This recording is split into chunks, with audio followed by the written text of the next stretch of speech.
Morning sunshine, evening moonlight, wherever you're at. This is Charlie. Philosophers with pens in hand, questions deep, ain't life grand? We live in a world where silence is suspicious, subtlety is overlooked, and mystery is outdated. If you're not performing, do you even exist? In an age where everyone's screaming for attention, the person whispering might as well be mute. Nobody cares about the chickens, mine's the one we're kicking. Elevate the soul, let it fly. We've forgotten the exquisite power of holding back. Remember when Bansky's girl with balloon painting self-destructed moments after being sold at Sotheby's for £1.4 million? There was no grand announcement, no excessive explanation, just the quiet descent of canvas through a hidden shredder. That subtle act of artistic rebellion sent shockwaves through our collective consciousness, ultimately doubling the artwork's value. In our thunderous world, it was a whisper that echoed. But let's be honest, most of us aren't operating with Bansky's restraint. We're more like peacocks on performance-enhancing drugs, desperately fanning our digital feathers for the dopamine hit of validation. As philosopher Byung-Chul Han put it, we suffer not from viral infections, but from infractions caused by an excess of positivity. Has the desperate search for validation and ego drowned out the power of restraint? Have we lost the ability to communicate in anything but capital letters and exclamation points? And in this carnival of noise, what happens to those quiet moments of genuine human connection? Today, we're exploring the death of subtlety and why recovering it might be the revolutionary act our exhausted souls are craving. Consider the Japanese concept of ma, the meaningful pause between notes in music, the negative space in art, the silence between words. It's the emptiness that gives form to the whole. But when was the last time you embraced emptiness instead of filling it with noise? In Bhutan, where they measure gross national happiness instead of GDP, there's a tradition of silent tea drinking, where the quality of silence shared between people indicates the depth of their connection. Meanwhile, we're busy filming ourselves drinking coffee for strangers online. Here's something that might ruffle feathers on both sides of the political spectrum. The loudest voices in the room are often the least free. Freedom has been conflated with volume, as if the decibel level of our expression measures the depth of your liberty. This misunderstanding spans the entire political divide. The conservative proudly wearing 17 flags and screaming about freedom while policing what books others can read. The liberal activist so desperate to be seen as virtuous that genuine conversation becomes impossible. Both sides engaged in performance rather than principle. As George Orwell once observed, if liberty means anything at all, it means the right to tell people what they do not want to hear. But that doesn't mean freedom is measured by how aggressively you say it or how many people you manage to offend. Look at Viktor Frankl, who survived Nazi concentration camps and wrote Man's Search for Meaning. He discovered that even in the most horrific conditions, the inner freedom to choose one's attitude couldn't be taken away. That is freedom, not the ability to shout down opponents or trend on Twitter for 15 minutes. Woo! The true radicals of our age aren't those with the most followers or the loudest megaphones. They're the ones who've liberated themselves from the need for constant validation. The person who can sit comfortably in a restaurant without checking their phone. The couple who doesn't post about their relationship. The achiever who doesn't need to humble brag about their success. In Sweden, there's a concept called lagom. Not too little, not too much, just right. It's about finding balance rather than extremes. The Swedes consistently rank among the happiest people on earth, yet their approach to self-expression is measured rather than explosive. We're back to the concept of balance, people. History's most transformative figures often operated with a quiet dignity that made their impact all the more profound. Mahatma Gandhi never raised his voice, yet he brought the British Empire to its knees. His famous Salt March, a simple act of picking up salt from the sea in defiance of colonial tax laws, was so understated, yet so powerful that it became the turning point in India's independence movement. Rosa Parks didn't give speeches or lead marches. She simply refused to give up her seat. That quiet act of defiance launched a movement. In business, look at Warren Buffett, still living in the same modest house he bought in 1958, despite being one of the world's wealthiest individuals. His steady, understated approach to investment has created more sustainable wealth than the flashy entrepreneurs who grab headlines but often flame out spectacularly. This legend. Angela Merkel, who led Germany for 16 years, was nicknamed Mutti, meaning mummy, for her unassuming style. Yet under her steady, quiet leadership, Germany became Europe's strongest economy and a moral leader on the world stage. As the ancient Chinese philosopher Lao Tzu put it, the wise man is one who knows what he does not know. There's incredible power in that humility, and understanding that wisdom often lies in restraint rather than proclamation. The psychological impact of understatement is well documented. Research from Columbia Business School found that people who speak less in group settings but make their contributions count are often perceived as more intelligent and influential than those who dominate conversations. Think about it. When someone who rarely speaks finally opens their mouth, everyone leans in to listen. When someone who never shuts up speaks, well, you probably stopped paying attention 3 paragraphs ago. Have you noticed how everyone is starting to look the same? There's a phenomenon plastic surgeons have dubbed Instagram face. That peculiar convergence of high cheekbones, plump lips, cat eyes, and flawless skin that has women from Los Angeles to Dubai to Seoul looking increasingly like clones. Writer Gia Tolanito described it as a young face, of course, with poreless skin and plump high cheekbones. It has cat-like eyes and long cartoonish lashes. It has a small, neat nose and full, lush lips. It looks at you coyly, but blankly, as if its owner has taken half a Klonopin and is considering asking you for a private jet ride to Coachella. The irony is palpable. In our desperate bid for uniqueness, we've created unprecedented sameness. The more we strive to stand out, the more we end up blending in. But what happened to the beauty of distinctiveness? Audrey Hepburn's gammon elegance, Frida Kahlo's unapologetic unibrow, Barbra Streisand's distinctive profile that she refused to alter despite Hollywood pressure. As Oscar Wilde noted, "Be yourself. Everyone is already taken." Yet, we're trapped in a paradox where being yourself means conforming to an algorithmic ideal of beauty that no one actually possesses naturally. In Japan, there's a tradition called kintsugi, the art of repairing broken pottery with gold. The philosophy treats breakage as part of an object's history, something to be highlighted rather than disguised. What if we approached human beauty with the same reverence for uniqueness and imperfection? Perfection is achieved not when there is nothing more to add, but when there is nothing left to take away. These words from Antoine de Saint-Exupéry capture the essence of an approach to life that's making a surprising comeback. Despite the noise of modern life, we're witnessing a quiet revolution. The rise of minimalism, the slow living movement, digital detoxes, silent retreats that are booked months in advance, the concept of noble silence in meditation practices. All of these point to a collective exhaustion with constant stimulation and a yearning for meaningful simplicity. In fashion, designers like Phoebe Philo and Jill Sander have built empires on the principle that whispers carry farther than shouts. Their understated designs stand in stark contrast to the logo mania that dominated previous decades and continues to with decadence. In Finland, there's a tradition called sisu, a concept of stoic determination, tenacity, grit, and resilience.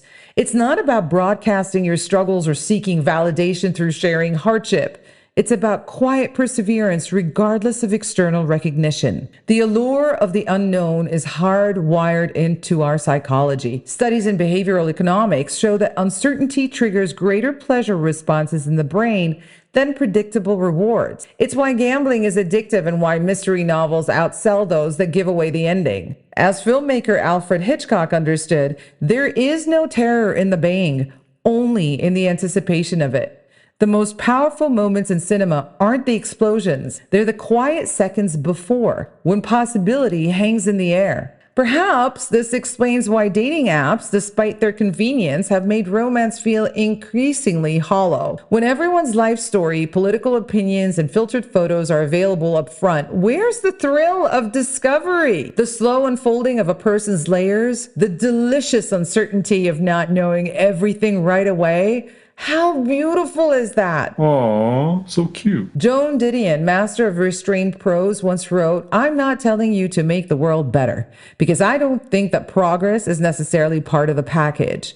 I'm just telling you to live in it, not just to endure it, not just to suffer it, not just to pass through it, but to live in it, to look at it, to try to get the picture, to live recklessly, to take chances, to make your own work and take pride in it, to seize the moment." And sometimes seizing the moment means letting it breathe, unmarked by commentary, unfiltered for social media, unperformed for an audience that was never really watching anyway. We hurry and scurry to make our voices heard. For what? You don't have a clue what that guy is up to. You don't know what his rollout is going to look like. You don't know where we're headed. You don't even have facts on history because history doesn't have facts about history. Are you crazy?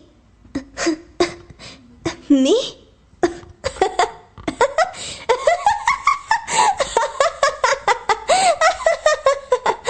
We're living through the Olympics of attention seeking, where the gold medal goes to whoever can make the most noise. It's no accident. The algorithms have turned us into performing monkeys dancing for digital peanuts. Think about it. What gets the clicks? The reasonable take? The nuanced perspective? Not bloody likely. It's the screaming match, the hot take that makes people's hair stand on end, the controversy that makes your aunt and your cousin stop speaking at Christmas dinner. As media theorist Neil Postman warned us back in 1985, we're amusing ourselves to death. Except now we're not just consuming the spectacle, we're starring in it. We've all became the main characters in our own deranged reality shows, convinced the world is watching our every move with bated breath. Remember when Andy Warhol said everyone would be famous for 15 minutes? He underestimated our desperation. Now we're fighting for 15 seconds of fame 60 times a day, every day until we die. The validation hits our brains like heroin. A study from Harvard University found that self-disclosure on social media activates the same neural pathways as food and sex. We're not just sharing our lives, we're chasing a biochemical high. The quiet satisfaction of private achievement can't compete with the thunderous applause of a viral post. As comedian Dave Chappelle put it, social media is not real life. In real life, the Constitution gives you the right to free speech. On social media, the Constitution doesn't apply. There's an invisible magistrate that keeps tabs on everything that you say. Really? If you didn't post it, did it even happen? This isn't just an annoying phrase your influencer cousin uses. It's become our collective philosophy. The quiet moment of connection between parent and child becomes a staged photo op. The serene hike through nature becomes a backdrop for thirst traps. The charitable donation becomes meaningless without the accompanying social media post. Outrage has become our primary cultural currency. The public call out, the X pylon, the cancel culture, all of it fueled by our desperate need to be seen, taking the moral high ground. In 2018, researchers at Yale found that moral outrage in the digital age is often driven by self-interest rather than genuine concern for others. We're not just angry, we're performatively angry. And then there's our obsession with physical perfection. The plastic surgery industry hit $43.9 billion globally in 2022. We've moved from subtle enhancements to cartoonish exaggerations, inflated lips and possibly snatched waists, faces frozen in perpetual surprise. The Brazilian Jeitinho, the art of solving problems creatively and discreetly, has been replaced by the Brazilian butt lift, where the goal is anything but discreet. As French philosopher Jean Baudrillard might say, we've entered the age of hyperreality, where the simulation has become more important than the thing itself, the filtered face more important than the actual face, and the curated life more important than the lived one. Ugh, cringe. The loudness epidemic isn't universal. It's cultural, and examining these differences reveals something very deep about how we relate to each other and ourselves. In the West, particularly America, we're raised on a steady diet of express yourself, stand out, and be unique. Our heroes are the loud disruptors, the Elon Musks and Kanye Wests, who seem to view humility as a character flaw rather than a virtue. Meanwhile, in Japan, there's a proverb, the nail that sticks out gets hammered down. The emphasis isn't on individual expression, but on harmony within the group. In Japanese business meetings, silence isn't awkward. It's respectful, a sign that people are considering what's been said rather than rushing to fill the air with their own importance. Consider how differently we view leadership. Western leaders often lead from the front with bombastic speeches and bold proclamations, but in China, there's a concept called wu yi, or non-action, the art of letting things unfold naturally without forced intervention. As Lao Tzu put it, a leader is best when people barely know he exists. When his work is done, his aim fulfilled, they will say, we did it ourselves. This isn't to say one approach is superior, but in our increasingly connected world, we seem to be adopting the loudest aspects of every culture while abandoning the subtle ones. The French have a concept they call je ne sais quoi. Oui. Ouais. That indefinable quality that makes something special without being obvious. Their approach to beauty, fashion, and even social interaction values the suggested over the stated, the hint rather than the declaration. French philosopher Roland Barthes wrote about the pleasure of the text, the joy found in what's implied rather than explicitly shown. It's why French cinema often leaves viewers in thoughtful ambiguity, while Hollywood ensures every plot point is explained, underlined, and highlighted with explosions. In Italy, they practice sprezzatura, the art of performing a difficult task so gracefully that it appears effortless. The goal isn't to show off the work, but to conceal it. Compare that to the American hustle culture where people wear their 80-hour work weeks like badges of honor. American boldness has given us innovations that changed the world. From jazz to the iPhone, there's power in the unapologetic. But as Oscar Wilde noted, nowadays people know the price of everything and the value of nothing. What's bold isn't always what's valuable. May I kiss you, my darling? In many Middle Eastern cultures, direct confrontation is avoided in favor of saving face. Communication happens in layers of meaning. What's said, what's implied, and what's understood without being spoken at all. Palestinian poet Mahmoud Darwish captured this beautifully. We have on this earth what makes life worth living. April's hesitation, the aroma of bread at dawn, a woman's point of view about men, the works of Aeschylus, the beginning of love, grass on a stone, mothers living on a flute's sigh. None of these profound joys scream for attention. They all whisper. In China, the concept of face governs social interactions. Causing someone to lose face through direct criticism is considered deeply disrespectful. Instead, critique is offered through suggestion and implication, requiring both parties to read between the lines. The Korean concept of nunchi, the art of listening and gauging others' moods to create harmony, values the observer over the performer. In a world of talking heads, the skill of truly listening has become revolutionary. South African Ubuntu philosophy teaches that I am because we are, recognizing that our humanity is inextricably bound with others. This stands in stark contrast to the individualistic look at me culture dominating social media. The vulgarity is breathtaking. The decadence is outstanding. And quite honestly, walking around looking like a branded panel? I mean, really? Now me, I not only drink really, I really drink. As Kenyan environmental activist Wangari Maathai once said, in the course of history, there comes a time when humanity is called to shift to a new level of consciousness. That time is now. In fields of green without a sound, feathers fall, they hit the ground. So we've explored the paradox of our age, how in becoming louder, we've become less heard, how in becoming flashier, we've just become more vulgar, how in becoming crazier, we've just become unoriginal. In showing more, we are revealing less. In consuming more content, we've understood less of what actually matters. What if true confidence and beauty aren't found in volume, aren't found in loudness, aren't found in vulgarity, but in knowing when to be silent, when to whisper, and when to step back? Just ticking clock. In Rwanda, after the horrific genocide of 1994, the country instituted something remarkable, a national day of reflection called Umuganda. Once a month, the entire nation pauses.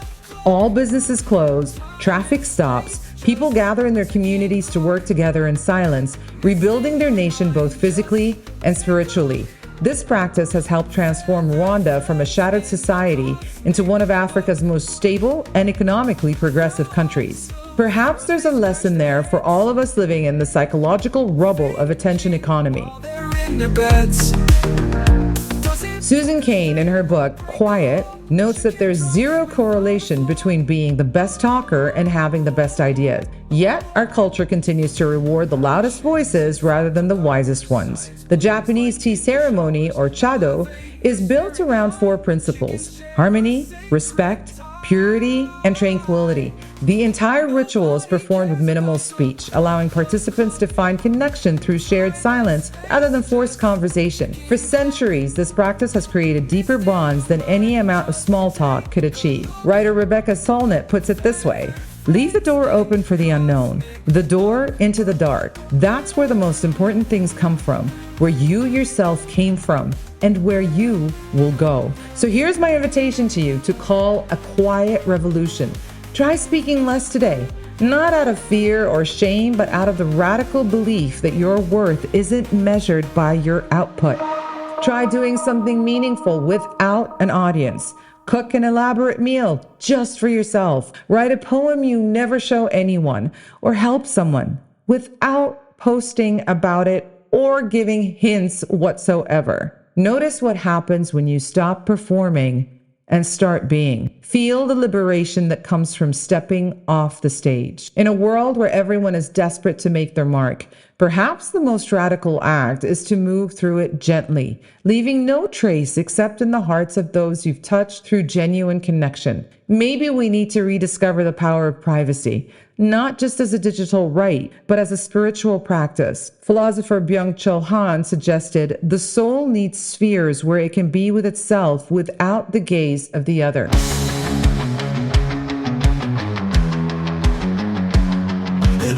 And my little golden nugget for today, my little chickens, in a world that equates volume with value, the rarest and most powerful presence is the one that doesn't beg to be noticed. True confidence isn't about being seen. It's about knowing you don't need to be. It's the quiet assurance of those who walk into a room and shift the energy, not by demanding attention, but by embodying something deeper. A self-possession so strong it doesn't require validation. Kicking, elevate the soul. Somewhere along the way, we confuse seduction with exposure, mystery with secrecy, and confidence with performance. But real seduction was never about showing everything. It was about revealing it just enough to leave something to the imagination. The most captivating people are not the loudest, but those who understand the power of restraint, of well-placed silence, of a gaze that lingers just long enough. Vulgarity is easy. It is the shortest cut to attention in a world where patience is scarce. But true allure, be it in style, conversation, or presence, that lies in what is left unsaid, unseen, and unproven. Because the most interesting person in the room isn't the one broadcasting their worth. It's the one who makes you lean in, wanting to know more. So maybe now it is time to broaden our mind and seek the person you least expect to meet. Maybe the real revolution isn't in taking up more space, but in mastering the art of leaving a lasting impression without even trying.